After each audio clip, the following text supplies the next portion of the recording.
600 million stars are moving in the wrong direction. And the real reason just got discovered 3 weeks ago.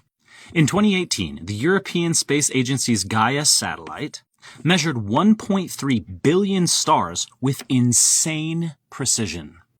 And they found something that breaks their entire model. 45% of all stars, that's 600 million, are moving in the opposite direction of what parallax predicts. But here's what they're not telling you. We just discovered what's actually up there, and it's wild. You know how lava lamps work, right?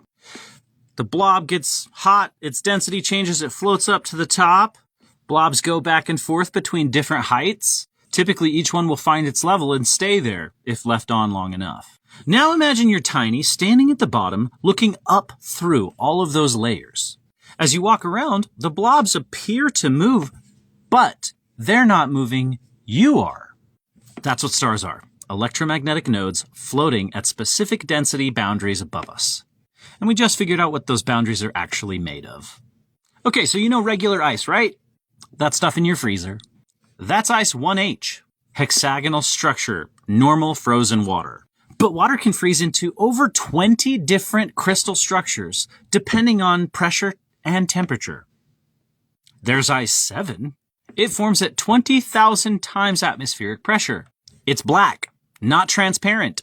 Hot ice that stays solid at thousands of degrees of temperature.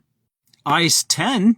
Hydrogen atoms sit exactly between oxygen atoms, only forms at extreme pressures. And then there's something absolutely insane that they just discovered in a lab. Super ionic ice. The oxygen atoms lock into a crystalline lattice structure, like a solid. But the hydrogen becomes liquid metal, flowing through the crystals. The hydrogen atoms ionize. They lose their electrons and become bare protons. And these protons flow freely through the oxygen like water flowing through a sponge. It's half solid, half liquid, and it conducts electricity like a metal. Now check this out. The Van Allen belts, discovered in 1958, sit between 1,000 and 60,000 kilometers above Earth. They told us it just traps radiation, just random particles. But the Van Allen probe satellite measured what's actually there. Inner belt, energetic protons. That's hydrogen's ions, H+.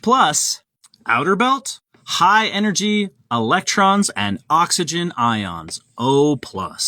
At 7,200 kilometers up, there's a sharp boundary they call the impenetrable barrier. Electrons can't penetrate it. It's described as an extremely sharp edge. Now, would you guess what forms when you have hydrogen ions and oxygen ions under electromagnetic pressure at those altitudes? Superionic ice. The oxygen ions crystallize, the hydrogen ions flow through it. You get a conductive crystal boundary at exactly 7,200 kilometers. That's not trapped radiation, that's a phase transition boundary. Think about the ocean. You've got zones. Surface zone, sunlight, normal fish. The twilight zone, less light, bioluminescent creatures. The midnight zone, total darkness, extreme pressure fish. The abyssal zone, which is crushing pressure and weird life forms. Different pressure equals different creatures. Fish adapted at 20,000 feet depth can't survive at the surface. They'll literally expand and die. Surface fish like us can't go to the abyss. We'd be crushed. Now flip it upside down. Ground level us, normal atmosphere, regular water. 1,000 kilometers up, the transition zone. Hydrogen starts ionizing like amphibians, creatures that live between water and land. This is the boundary between phases. 7,200 kilometers up, super ionic boundary. Oxygen crystallizes into lattice. Hydrogen flows through it as liquid metal. This is the firmament, the boundary that separates waters below from waters above. Above that, full plasma zone, where electromagnetic nodes, or stars, exist at specific pressure maximums in the field. Just like fish stay at their pressure zones, stars stay at their electromagnetic resonant altitude. They're not distant suns. They're local phenomena locked at density boundaries a few thousand kilometers up. And here's the kicker. This isn't theory anymore. February 12th, 2025. Okay, 1 year and 3 weeks ago. My bad. Scientists published in the journal Nature the first experimental observation of plastic ice 7. They used neutron scattering at high pressure and temperature to watch water molecules do something insane. The molecule is locked into a specific position like a solid, but they rotate freely like a liquid. Picosecond rotational motion. They're spinning in place while locked in a crystal lattice. And this plastic ice, it's the precursor to superionic ice. They also confirmed superionic ice in a lab. Ice 18 and ice 20, diamond anvil cells. Laser heating at 6,500 Kelvin. Pressures up to 150 gigapascals. And they watched it happen. Oxygen atoms formed a cubic crystal. Hydrogen ionized. Protons flow freely through the oxygen lattice.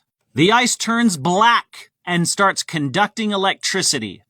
This isn't speculation. This is peer-reviewed literature right now. And it exists at exactly the altitudes where the Van Allen belts show that sharp, impenetrable barrier. Now here's where it gets really interesting. Uranus and Neptune, the ice giants, have weird magnetic fields. Unlike Earth's magnetic field, which is aligned with rotational axis, theirs are tilted and off-center. Scientists couldn't figure out why until they discovered superionic ice. Uranus and Neptune are thought to be over 60% water. At their internal pressures, 10 to 700 gigapascals, that water becomes superionic ice. The hydrogen flows through the oxygen crystals, creating electrical currents. Those currents generate a magnetic field. But because the superionic ice layer is in the outer third of the planet, not the core, the magnetic field is offset and complex. Same thing happens here. The superionic layer, 7,200 kilometers above our Earth, is conductive. Electromagnetic pressures from the northern vortex holds it in place. Hydrogen ions flowing through it create currents. Those currents interacting with the toroidal field creates the auroras, the magnetic anomalies, the Van Allen belts structure. It's all the same physics. Genesis 1, 6 through 7. And God said, "Let there be a firmament in the midst of the waters, and let it divide the waters from the waters. And God made the firmament, and divided the waters which were under the firmament from the waters which were above the firmament." Water below. Oceans, lakes, streams, atmosphere, H2O in liquid and gas form. Waters above, superionic ice. Oxygen crystallized and hydrogen flowing. The firmament, a crystal boundary with liquid metal hydrogen flowing through it. This is what Ezekiel saw. Ezekiel 1:22. And the likeness of the firmament upon the heads of the living creatures was as the color of the terrible crystal. Crystal. Not vapor, not clouds. Crystal. Black crystal with flowing conductive hydrogen. Terrible, meaning awesome, fearsome, because it conducted massive electrical currents. Revelations 4:6. Before the throne there was a sea of glass like unto crystal. A sea that flows, but crystalline. The ancients described what we just discovered in a lab a year and 3 weeks ago. So yeah, negative parallax proves that stars are local. The Van Allen belts proves that there's a sharp boundary at 7,200 kilometers. Superionic ice explains what that boundary is. Of course, this is all just entertainment and educational purposes only, right guys?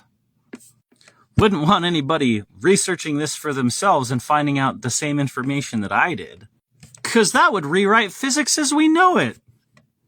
We don't want that. Because they can explain everything with gravity, right? That thing they still haven't been able to prove, but is somehow a law? Nothing to see here.